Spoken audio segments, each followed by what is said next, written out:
talking about web analytics.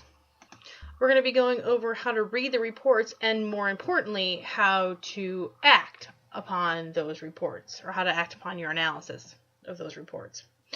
So a quick note before we get started.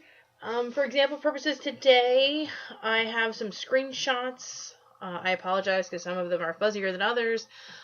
They are taken from real sites, from colleagues of mine of various industries. So we have real data to look at. And I will state that they are all in Google Analytics. There's lots of web analytics tools available. However, since Google's is pretty comprehensive and it's free, it's kind of become the standard. That being said, the reports that we're going to go through today would be found on any web analytics software. So if you get hired on by a company and they're using something other than Google, you should still be pretty well prepared. The other caveat I'd like to mention as we get started is that the other thing we don't have with the reports that we're going to be looking at is context. So if we were a marketing department and we saw maybe an increase of visitors to our site, you would know that what campaigns were running and what may have contributed to the spike in visitors. We don't actually have all that context, so we're going to have to do a little speculation. And I guess also before we dive right in, I should probably provide a slight definition of web analytics. Web analytics is the process of collecting all kinds of data from your website to see if it's working properly. You can see how many people visited your site, where they came from, how long they stayed there, where they came from. So not only is it a measurement of, areas on your site that people are finding more or less interesting or more or less useful, and it can also provide a lot of information regarding the effectiveness of your other marketing campaigns. So how do you collect this data? On the next page is a screenshot of some JavaScript. And that JavaScript was generated by Google Analytics, right? When I opened my Google Analytics account, and they provided that script for me. And what I need to do is to paste that piece of code on any page I want tracked. So not only would I do it on every single, main page, but I would also do it for one-off pages, like landing pages from an email campaign, or any specialty pages, or maybe I created a page, for a special event. I would want to put it on that page as well, so everything gets tracked. Moving on to the main dashboard, this is what you will generally get when you open up your account to look at the data. And this is spanning a month, January to February of last year. And here's what some of those numbers mean. So sessions is the number of times someone has interacted with your website. If you've seen Google reports before, this metric used to be called visitors or visits. They changed it just recently to sessions. And what this means is, again, the number of times someone has interacted with your website. Note that this doesn't mean unique people visiting your website, right? So there is a metric that is sometimes displayed called unique visitors, and that is the number of unique people, individual people that have visited your site. But this sessions number is an overall number. So if Joe visited the site one time and I visited the site 5 times, it would be counted as 6 sessions. Contrarily, I guess, since I started down this path, if unique visitors was listed on here as well, that would be counted as 2, because it was just 2 unique people visited, right? Me and Joe. But the 2 of us together had a number of 6 sessions. So I hope that makes sense. Bounce rate is the percentage of those sessions where someone came and then instantly left your site. This is a pretty good indicator of interest level. So the bounce rate indicates that someone got to your site and didn't find what they expected, or didn't like what they found, I guess. And always there's going to be a few people who get to your site and aren't enchanted with what you have to say, but if your bounce rate starts getting really, really high, that could mean a couple of different things. That could mean that maybe you need to change up your content.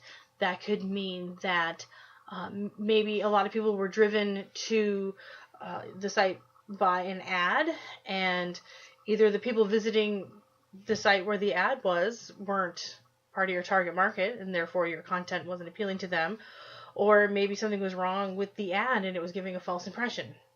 It can mean a host of different things, but most of the time, a high bounce rate is a very big red flag that something needs to be changed.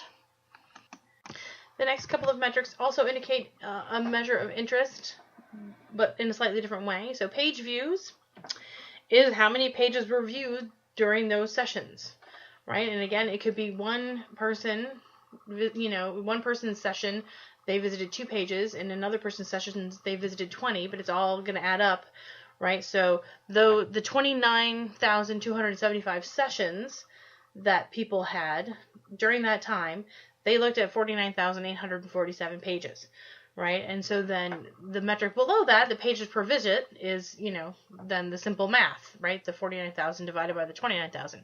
So on average, during a session, 1.7 pages were looked at. So the page views and the pages per visit, you want to be higher, right? You would like, the more time people spend on your site, that's indicative of how interested they are in your content. And the more pages they visit, the more interested they are in your content.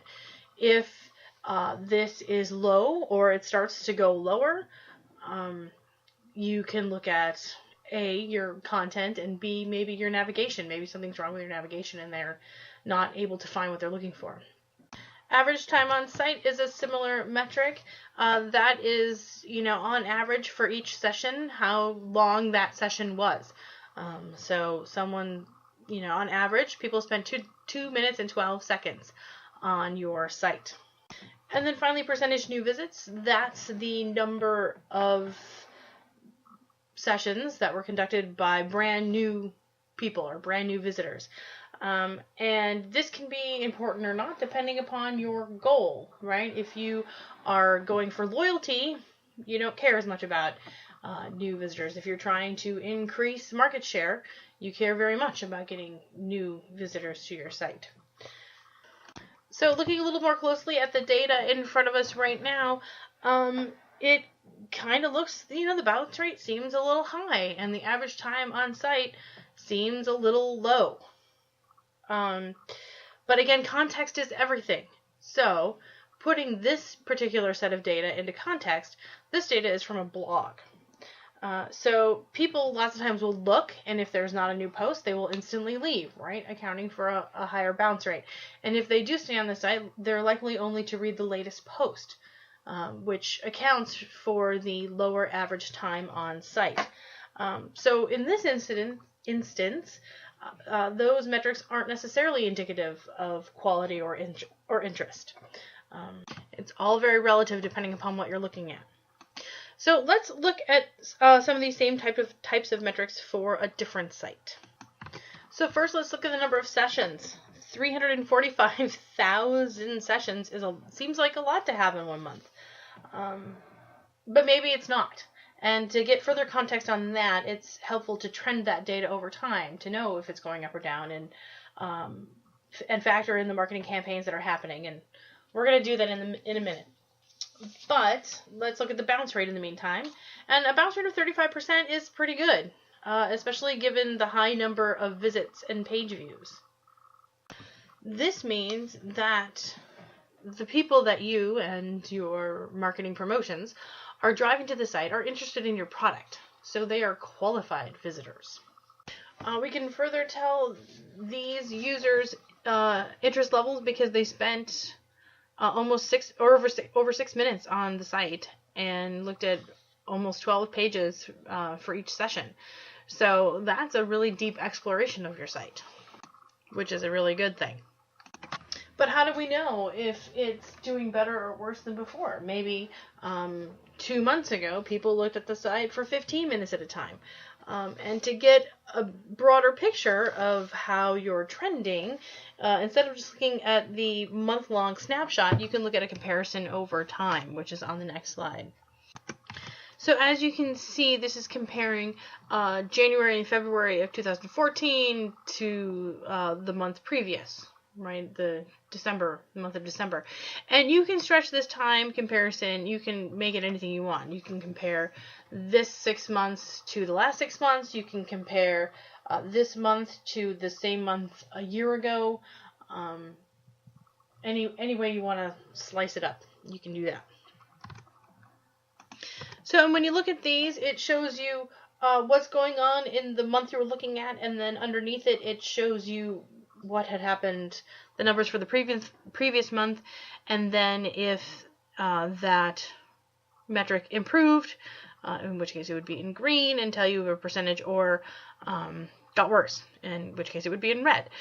You can see that the sessions and page views are up 35%. So now you need to ask why. Why the spike in sessions? Was there an ad campaign, a Facebook push? Did you do a big press release?